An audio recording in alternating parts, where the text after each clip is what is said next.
This is going to be a rather embarrassing video to make. I actually believed at one point in my life that I was God. Not joking, I actually wish that I was. When I first made my Discord server about 4 or 5 years ago, I was introduced to some new age woke atheists that, kind of led me to this. They influenced me into this belief that I, along with you, everybody, every living thing, actually the entire universe itself, everything was God, just trying to explore and experience itself. God created all of this to experience itself, is what I actually believed. So I believed at one given point in my life that I was you. We're just physically in different bodies, but we're the same exact thing, and we're actually one exact source. That's what I actually came to believe at one point in my life. This got me down the deepest, darkest, rabbit hole, depressive state of my life, because I realized that with this type of thinking, there's no justice. There's no redemption whatsoever. If the whole point of all of this was just to experience, what if you just don't want to experience? What if you want to do something really, really bad to yourself? It doesn't matter. There is no justice, right? We're all going back to the same exact place with no reward or punishment, so it's pointless. Might as well just, God forbid, do whatever you want and just have fun, right? If somebody came down to my basement right now, hit me with the Control-Alt-Delete, if you know what I'm saying, that I can't say on YouTube, obviously, and put me at 0% health. If they did it to me right now, with that exact belief, they're not going to get punished for it. There's no justice for it, nothing wrong with what they did, because we're just trying to experience each other. That's it. That's the whole point of this. So if God came over here and killed God, then God committed no harm because he's still God, right? Makes no logical sense, but I actually believed in this because of the first law of thermodynamics that actually states energy can't be created nor destroyed. So you think if we're at the smallest form energy can't be created or destroyed, then we're God, because we're infinite. We have no start or end date, so we have to be infinite, and if we're infinite, we have to be God. That's what I actually started to believe, and I had full conviction into this belief. Oh boy, how I can destroy that type of argument now. But I'll give you a few reasons why this is even more prevalent in today's time, especially amongst the West.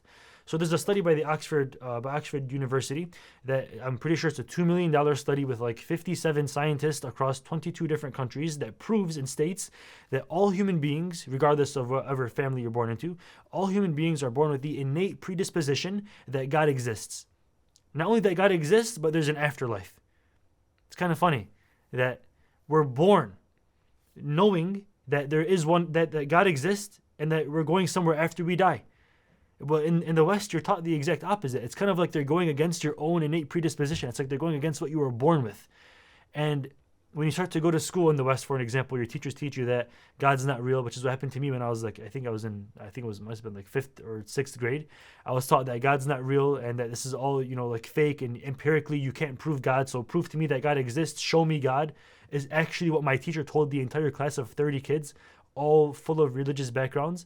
So in 9th grade, when you get to your biology class and they teach you that you were once an ape, a theory, by the way, the same way that, let's say, believing in God is a theory with a missing link because you can't physically see him, or believing in evolution theory is forced down your throat as if it's true, as if it's an actual fact.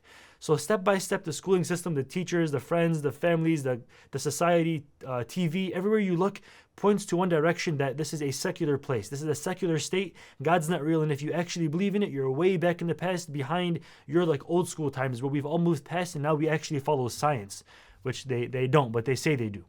So in the West, when you suppress somebody's natural desire and need and innate predisposition to believe that God exists, they end up doing some wacky shit to find it other ways, right? So they end up even believing that they are God, because they know God has to exist. He just has to. They have it built into their heart. They're born knowing it. So they end up, when you teach them that, no, God doesn't exist because I can't see him, then I must be him, and we all must be him, and everything must be him. That's how this is growing in the West, especially when everyone's lost. They have no objective morality. They follow no objective law. They just kind of go with what everyone's telling them to do, and they're following their own subjective desires and saying that they're good people, which is objectively impossible. This can be disproven by two ways.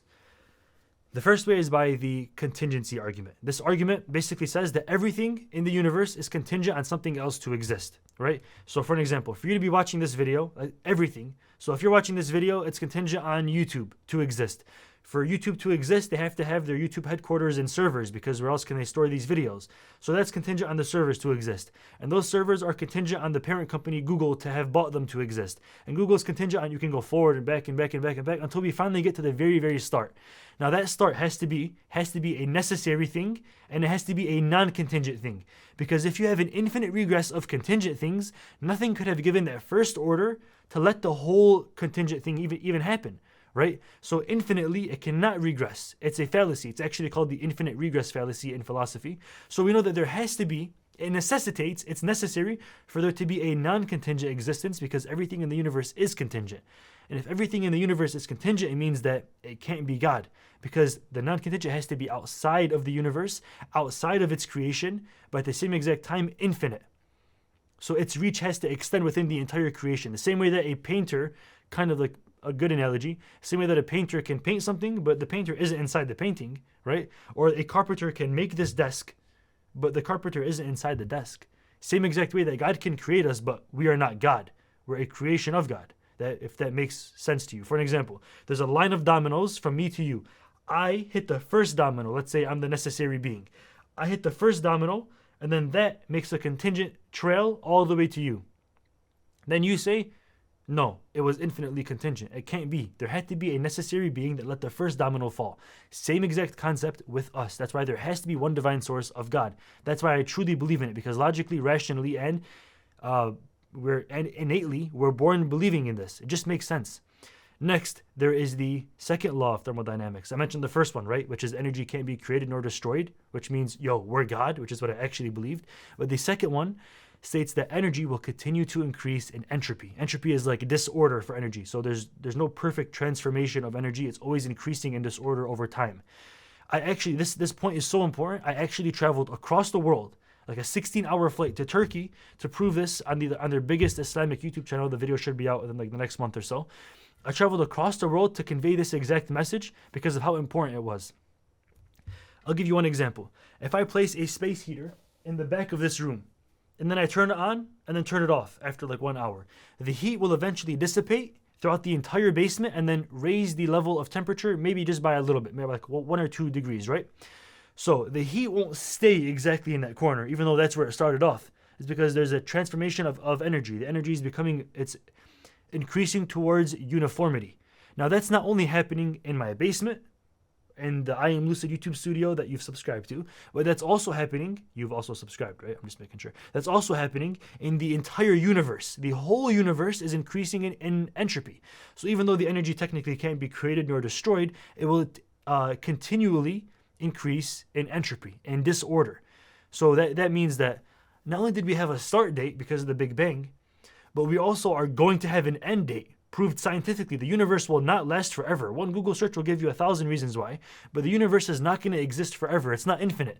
And if the universe is God, and the universe is not infinite, the universe cannot be God. Because by definition, like we said, God has to be a non-contingent. He has to be infinite. He has to be outside of the bounds of time, space, and matter, because he had to have created it. Otherwise, if he didn't, he's not God, right?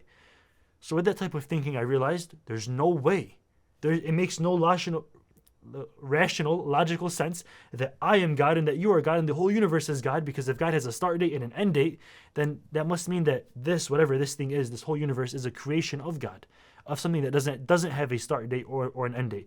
That is the uncreated creator. That is the uncaused cause that hit the first domino and made them all fall, for lack of a better term. That is the prime mover. That's what God is.